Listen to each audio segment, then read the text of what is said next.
Yun, kumbaga parang kung may isang link na pag-a-apply na parang sure na trabaho, hindi pa ako hired, sinishare ko na yung link. Parang ay apply nyo rin to, nag-apply ako. Yung gano'n, yung hindi ako muna.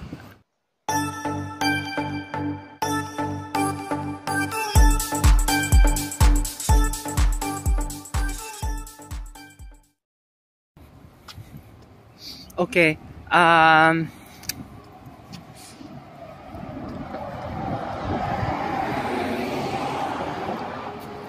Sa mga alam mo daw, daanin na lang natin sa tawa. Daanin natin sa tawa kahit na stress, alam mo yon. Pero ganun talaga.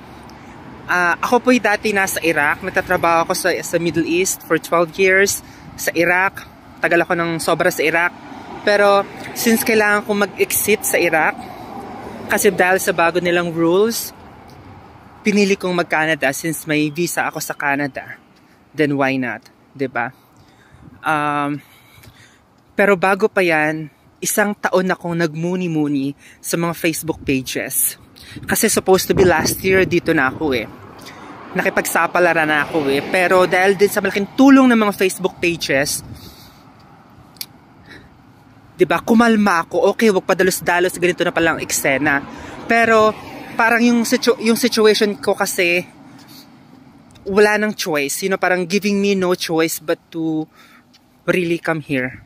Kasi kailangan ko mag-exit. Most of my friends, they went to Dubai para hintayin nila yung visa nila pabalik sa Iraq. So ako parang, bakit ako maggagasto sa Dubai? Kung ayoko namang magtrabaho doon, bakit hindi na lang ako mag-Canada? Gamitin ko yung chance, di ba? So, andito ako. Alam ko na hindi mahirap. Prepare ko yung sarili ko sa ganitong sitwasyon. Hindi mahirap, hindi madali. Ganito, ganyan. Pero ang hindi ko lang ina-expect, malalayo dito. Na parang hindi kalat dito yung mga Walmart store, convenience store, restaurant. Hindi yun parang pakalat-kalat lang sa bawat kanto. No. Iisang area lang sila. Nandun sama-sama. Kung nasaan ang gasoline station, nandun nakapalibot lahat ng mga restaurant. Pupuntahan mo. Andun lahat sila. Pero yung sabihin mo kalat-kalat, hindi. So yun yung hindi ako prepared.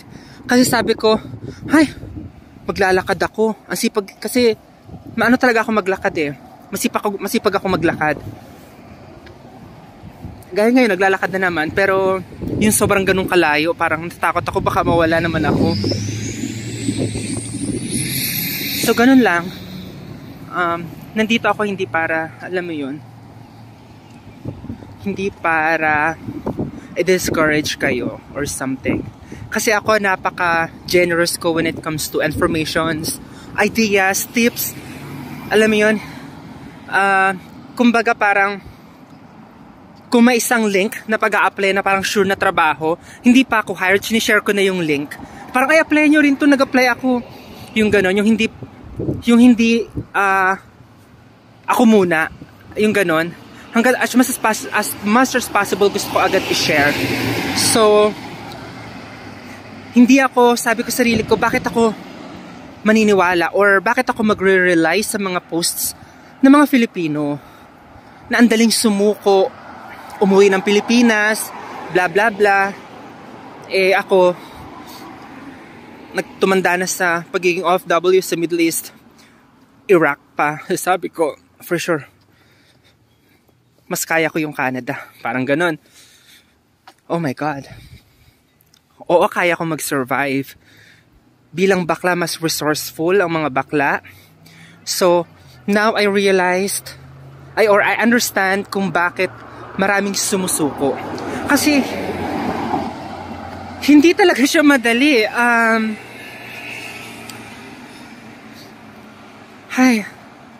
Una sa lahat, kung may matutuluyan kayo, that's good, that's one thing na napaka-importante.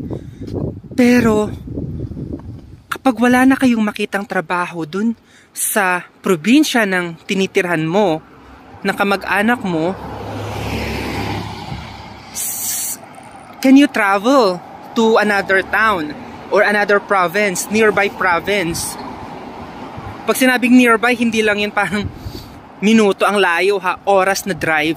Pero I mean, 'di ba? Kasi baka yung ibang mga Pilipino, kung saan lang sila may kakilala na matitirhan, doon na lang sila naghihintay o naghahanap ng trabaho around the area.